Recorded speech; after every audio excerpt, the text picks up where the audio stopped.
15 million, one Wow. referral, driven by the book. The book pre-sold the person on Stanley as the better option. And that's just, an example of the power of a book. And so a book ultimately, like for myself, like I always recommend people write the book, but then quickly they add the audiobook. And why is that? Yeah. Well, people are busy and people, don't always have time to sit down and read a book, but they do have time. Avid audiobook listener But over they here. do have, I have a potato chips, which is the name of my dog. We go on walks. I go to the gym. I drive. Well, I don't drive. My Tesla drives, and I need something to do.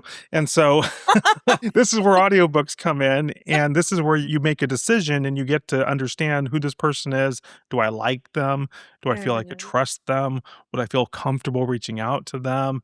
And you get to do all of that in advance of ever meeting someone, right? And so, Yeah. to me, what I love about it is that then when it comes to the actual quote unquote sale, it's like, if they've listened to my book, I don't need to present. It's like, what questions do you have? Because They the know your presentation process. is in effect done, right? Now it's Yeah. like, now it's tailored to specifically you, your questions, your needs, your goals, etc. But I don't have to prove myself. I don't have to present. I don't have to say this is who I am, this is what I do, because it's all been done in advance. And there's something so powerful about that and so enjoyable about that. I mean, like I find when people come on calls, oftentimes, if they've listened to my book, they start telling me my stories. It's like, oh yeah, potato chips. Oh yeah. It's like, how'd you know that? Oh yeah, it was in the book, right? Yes, your brother Gabe. exactly. How do you know him? Oh, it was in the book. Well, and like short form versus long form, something that came to my mind as you were talking is you think of like a commercial as short form, like market, like this is advertising 101. Like a commercial is short form, but have you noticed how many corporate sponsorships there are now in movies and how much more effective they are? Like you don't even realize you're being sold to. Like I'm thinking about the Spider-Man movie that I just watched this last weekend. He had that folding phone, the one that folds and like the screens on both sides. Okay. The whole movie. That was sponsored. Yeah. That was a sponsorship. Okay. They never said anything. But now I want that phone. And like I spent almost 3 hours because it was a Spider-Man movie, like so you see it kind of in practice. That's like the long form versus a short form. Like these are the benefits of this is short form. Long form is this is how it can change your world. Yeah. Like that's how No, I kind exactly. of see it. Or like an actor you see in a commercial, you see them in a commercial, but an actor you see in a movie, you feel like they're your best friend. Yes. And that you guys would hang out. Yes. Like there's this difference between the length of time, the amount of things you know about something, I think is a deeper sale. Like you might get somebody on a product, like this product could help you, but this person can change your life.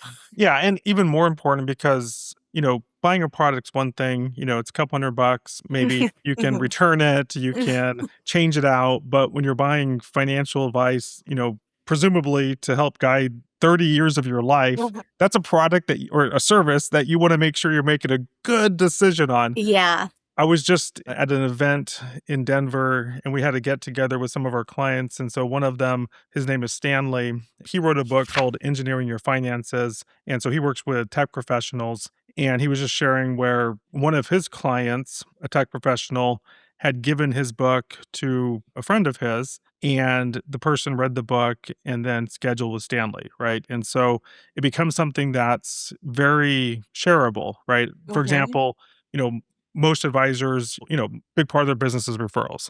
And a big challenge that they have is, how do you effectively refer someone without being uncomfortable? But sharing a book is much easier to do than saying, hey, you should go talk to my financial advisor, right? Those are two different conversations. Long story short, what Stanley said is that this person had an advisor. He had 15 million in assets that he read the book, came to Stanley, disclosed that he wasn't as confident in his current advisor, but that he read the book, had a conversation with Stanley, and now he's moving over all his assets to Stanley. So 15 million, one referral, driven by the book. The book pre-sold the person on Stanley as the better option. And that's just, an example of the power of a book once it's published and now part of your overall marketing activities. And to me, my question is, did he see a strategy, like one strategy in that book that his other advisor would have never said anything about? Or like, what was the one thing that he read in that book that flipped the switch? I'm And curious because yeah, there's yeah. so many strategies. I think it was just confidence because, and there may have been Mhm. something, but just in the way that Stanley shared it with me, it was just that he no longer had confidence in his existing advisor, right? And so people with money tend to have an advisor already. And Yeah. so who your competition is not necessarily, someone who doesn't have an advisor. It's someone who has an advisor. And for whatever reason, they become, they start to think, well, is this the right fit? Is this person really the right person for me? And so they need to see a different path. And so, from my understanding of what he shared, was that the book, because it was so specific, it was engineering your finances, it was written to people just like him, and it demonstrated Stanley's competence, general competence in advance of the call. That's what led him to the call. And what Stanley did say was that on the call, he started asking some questions. And Stanley did, mention a couple strategies that the guy had never thought of, right? And this is a smart guy. This is an engineer. This is someone that, deep dives into these things, but he was able to show him on the call that, yeah, there are some things that you haven't been doing that I could help you with, et cetera. But I think the book just demonstrated the competency and the specificity that got him wanting to have the conversation in the first place. Yeah, it's not just about the strategies or the technical jargon. It's about the relationship and the trust. Can I That trust this person? I mean, and it goes back to what we're saying, it's ultimately, I can ask AI questions all day long, but we want to be able to say, can I trust this person's judgment? And the book is a reflection of that person's judgment. Yeah. And when I can see that you know your stuff, now I'm going to be much more inclined to want to have a conversation with you. With It's not, finances, we yeah. all know not every tool is right for every person. So you can try to do it on your own, but you probably shouldn't. It gets back into the idea that, in the short book, which is 12,000 to 25,000 words, it's meant to be consumed by your ideal reader in 1 to 2 hours by design, right? Because as soon as you start saying, well, I'm going to share everything that I've learned in the past 20 years in the book, and it's going to become an encyclopedia, one, you'll never finish writing it, but two, your ideal reader will never read it, right? And so it does a disservice to both you and to the reader. And so you want to capture really the essence. And, like you were saying, the stories, you want the person to get to know you. You want to show them that you understand the reader, their situation, their desires, their frustrations, so that they can say, oh, that's me. Right. So it gets them interested and they see that you're a specialist with people like them.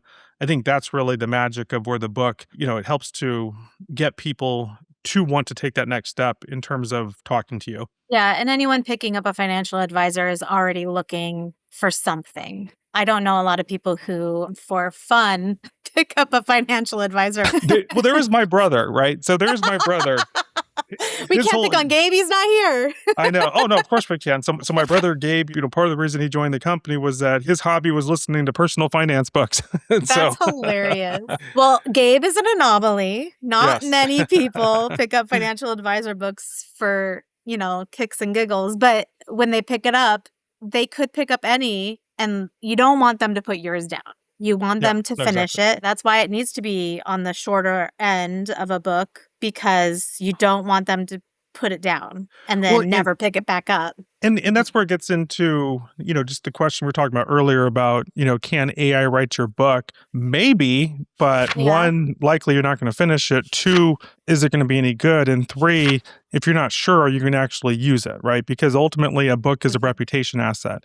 If I read a book that's poorly done, guess what's going to happen? I'm going to start reading it. One, I'm not going to finish, but two, I'm going to say, oh, now I know this person is not competent. Therefore, I'm not going to hire them, right?